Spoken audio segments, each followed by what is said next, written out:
I want you to really look at me right now and ask yourself a question that most of you are completely running away from. How long do you actually think you are going to live? If you are sitting there in your late 50s, your 60s, or even your early 70s, and you are planning your financial future based on the standard life expectancy tables you see on the news, you are making a massive, catastrophic mistake. You are playing Russian roulette with your retirement nest egg. When you look at the average life expectancy numbers from the CDC, it tells you that the average American lives to about 79 years old. And so, what do? You do the math in your head. You say, Suze, I'm retiring at 65. If I live to 80, that's 15 years. I've saved $400,000, I'll get a little Social Security, I am going to be just fine. No, you are not going to be fine. Because you are misunderstanding the math. That age 79 number includes everyone. It includes people who unfortunately pass away young, from accidents, from early life illnesses. But hear me now, if you have already made it to age 65, you have already beaten those odds. The data shows that the average 65-year-old today is expected to live until age 85. That is an average, which means half of you are going to live way past that.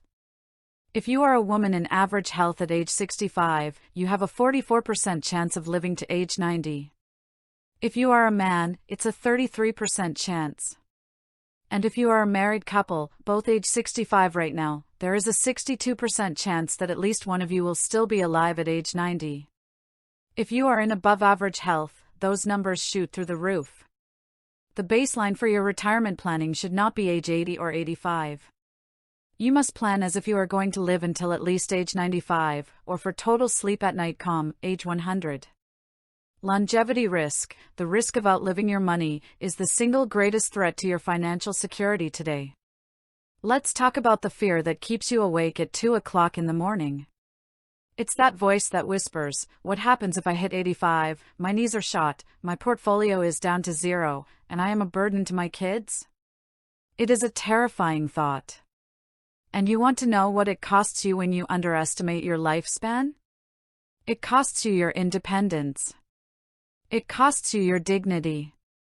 Think about the classic 4% rule that Wall Street loves to hand out like candy.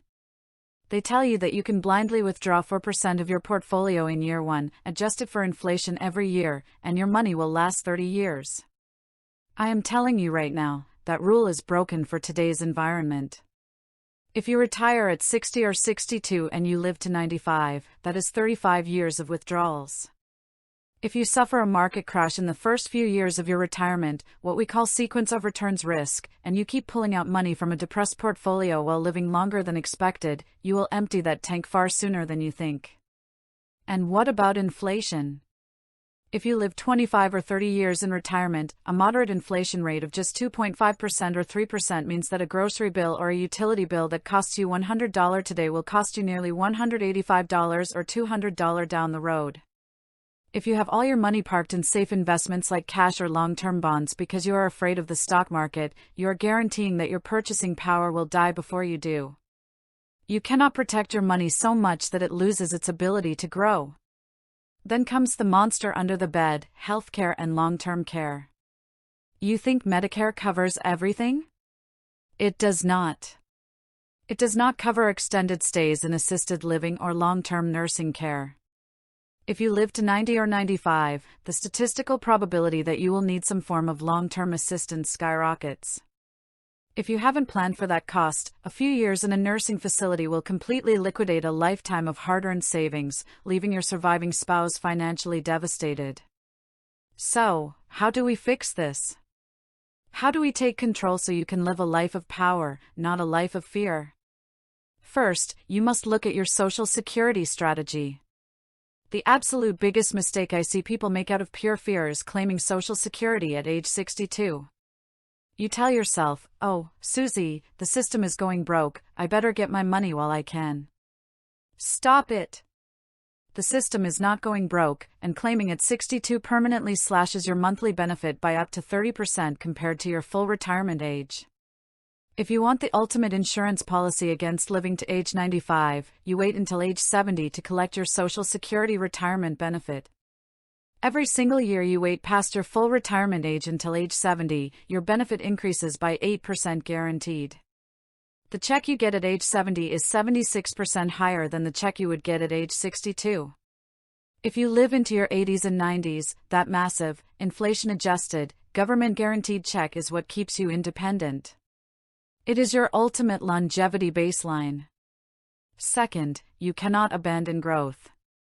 I don't care if you are 65 or 70 years old, you still need stocks in your portfolio. Take your age, subtract it from 100, or be a little more aggressive and subtract it from 110, and that is the percentage you keep in high-quality, dividend-paying stocks or broad market index funds to fight off inflation. The rest stays in safe, liquid, income-producing buckets like short-term treasuries, certificates of deposit, or municipal bonds. You must have a multi-year cash bucket so that if the stock market goes through a bad period, you are drawing your living expenses from cash, giving your stocks time to recover. Third, you must secure your must-have legal documents immediately. You cannot live a life of total sleep-at-night calm if you haven't legally protected yourself for the years when you might not be able to manage your own affairs. You need a revocable living trust, a financial power of attorney, a will, and an advance healthcare directive. If you live to a ripe old age, these documents ensure that the people you love can step in and manage your bills, your taxes, and your medical choices without a court having to get involved. My friends, longevity is not a curse. It is a profound blessing. But it is only a blessing if you have the financial courage to face it head-on. Do not plan for a short life just because it feels safer or easier to budget for. Plan for a long, vibrant, secure life. Face the numbers, drop the fear, take these actions today, and protect your future self. Because you are worth it.